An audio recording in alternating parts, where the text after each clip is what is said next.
Como é que você enxerga o papel do STF hoje no Brasil, considerando que principalmente do povo mais à direita, considera que o STF tem tomado decisões que vão além da sua prerrogativa.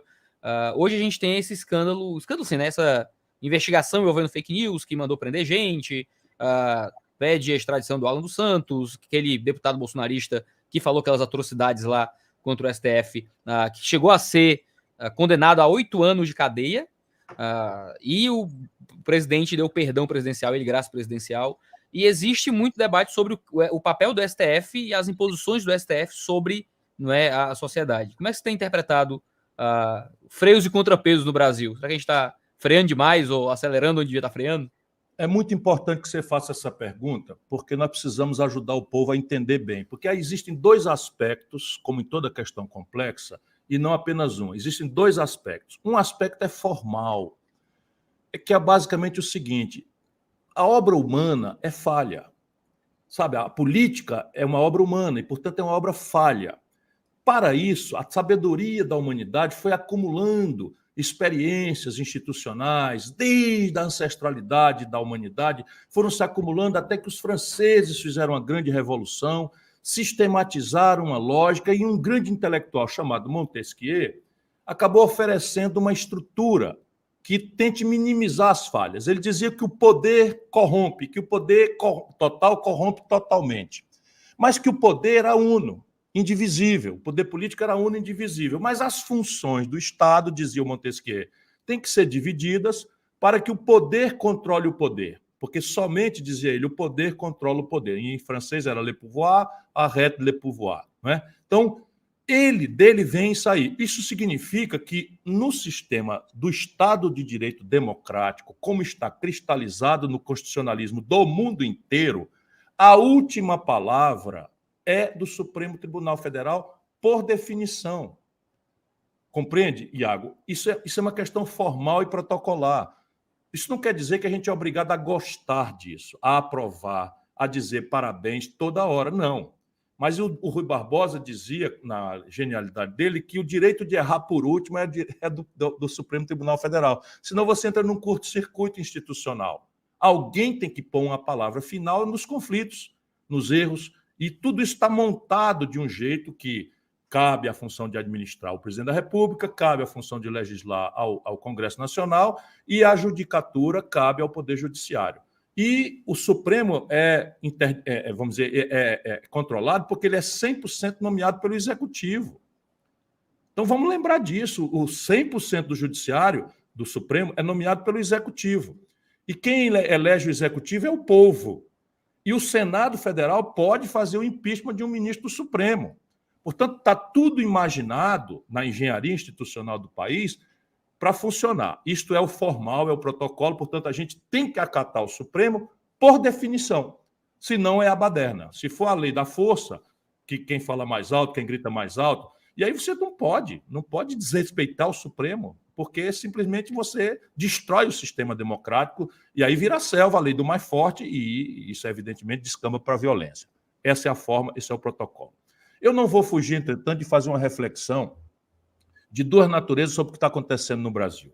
Eu acho, pessoalmente, há muito tempo, nas eleições de 2018, por exemplo, eu fui muito criticado porque eu falei que se eu fosse presidente, eu vou repetir agora de novo, eu vou devolver cada poder para a sua caixinha. Não sei se você lembra disso. Foi uma polêmica danada, mas caixinha é o seguinte: eu me lembrei de um organograma, como eu tenho essa formação jurídica e tal, então eu acho que o Supremo Tribunal Federal brasileiro faz política demais. Eu acho que o Supremo Tribunal brasileiro é muito vulnerável às correntes de opinião publicada, à mídia, né? E vejo isso em circunstâncias terríveis. Por exemplo, o fórum de julgamento do Lula ser errado em Curitiba, ser dito isso 5 anos depois. 13 recursos foram ao Supremo pedindo para ele examinar essa situação, e ele, nos 13 recursos, durante 5 anos, manteve o Sérgio Moro plenipotenciário. Por quê? Porque a onda da mídia era o lavajatismo e tal, e não sei o quê, e o Poder Judiciário, a Suprema Corte Brasileira, revelou-se muito mais sensível às pressões de opinião publicada do que propriamente ao rito da lei.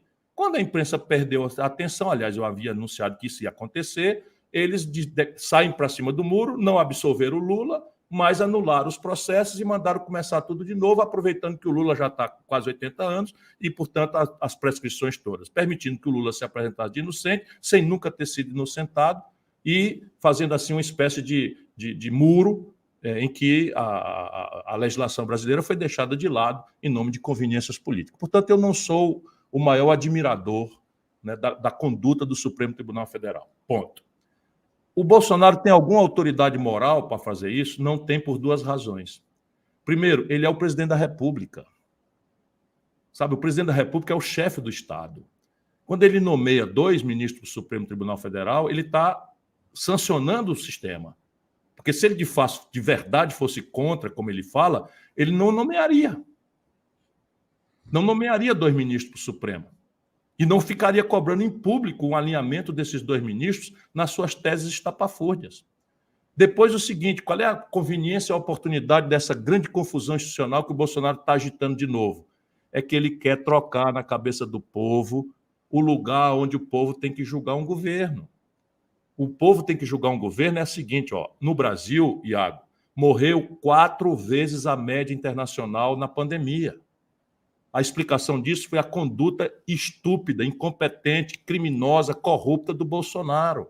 4 vezes morreram no Brasil a média do mundo. No Brasil, entre desemprego aberto, desalento e precarização do trabalho, são 70% da população. A inflação de abril foi a maior dos últimos 27 anos, produzida pelo governo, pelo preço da energia elétrica, pelo preço dos combustíveis, que são políticas públicas que o governo Bolsonaro administra em favor de minorias de privilegiados, a quem ele se vendeu, como o Lula se vendeu também. E ele não tem explicação para isso. Em desemprego aberto, salário em queda, o salário mínimo brasileiro só perde para o da Venezuela. Tem o pior poder de compra dos últimos 15 anos. Quem determina o salário mínimo é o presidente da República. Então, ele não tem condição de enfrentar esse debate. Então, o que ele faz? Ele cria um ambiente de confrontação, bota sob suspeita as urnas e, infelizmente, alguns ministros, como o ministro Barroso, caem nessa provocação e aí já envolve militares e pronto. Aí o país, ao invés de discutir fome, desemprego, juro, caristia, etc., está discutindo essas baboseiras do Bolsonaro.